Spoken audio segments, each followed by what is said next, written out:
Pertumbuhan ekonomi di Kota Pekalongan, baik di sektor industri maupun IKM, sudah mulai terlihat ada peningkatan seiring berjalannya waktu pasca pandemi COVID-19.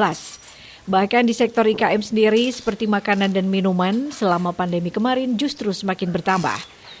Dijelaskan Sri Budi Santoso selaku Kepala Dinas Perindustrian dan Tenaga Kerja Kota Pekalongan usai mengikuti pembukaan kegiatan pelatihan kerja bahwa peluang kerja akan ada seiring pertumbuhan ekonomi yang semakin membaik. Peluang kerja sendiri terbagi menjadi dua, yakni peluang kerja sebagai wirausaha dan peluang kerja sebagai tenaga kerja di sebuah industri. Kedua hal tersebut akan meningkat jika faktor pertumbuhan ekonomi terus berkembang dan membaik. Sehingga salah satu tujuan dari kegiatan pelatihan kerja yang dilakukan kali ini adalah untuk menekan angka pengangguran dengan memberikan pelatihan-pelatihan agar mereka, para peserta, memiliki skill dan kompetensi sesuai dengan bidangnya. Yang tentunya ke depan dengan skill tersebut mereka dapat bekerja ataupun berwirausaha. Tentu peluang kerja ini akan seiring dengan pertumbuhan ekonomi.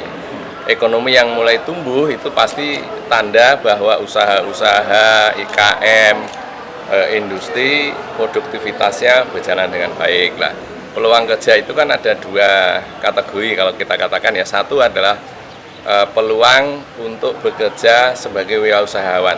Nah itu juga akan ditentukan oleh pertumbuhan ekonomi, tingkat daya beli masyarakat. Nah ini ekonomi sudah mulai tumbuh, artinya potensi itu ada. Bahkan kalau kita lihat sektor IKM, sektor makanan, itu jumlah UKM-nya selama pandemi itu justru tambah. Itu tandanya memang usaha makan minum memang mudah dibuka dan sangat dibutuhkan oleh masyarakat lah. Yang kedua adalah peluang kerja di dunia industri, di perusahaan. Nah ini juga sangat ditentukan oleh kemampuan industri untuk menjalankan usahanya. Dan dengan ditandai oleh kebangkitan pertumbuhan ekonomi kembali, usaha bisa berjalan dan pasti kebutuhan tenaga kerja akan selalu ada, baik karena usaha yang bisa berkembang, meluas, ataupun karena pergantian pekerja karena pemberhentian karena usia. Anggiat Lazuardi, Batik TV melaporkan.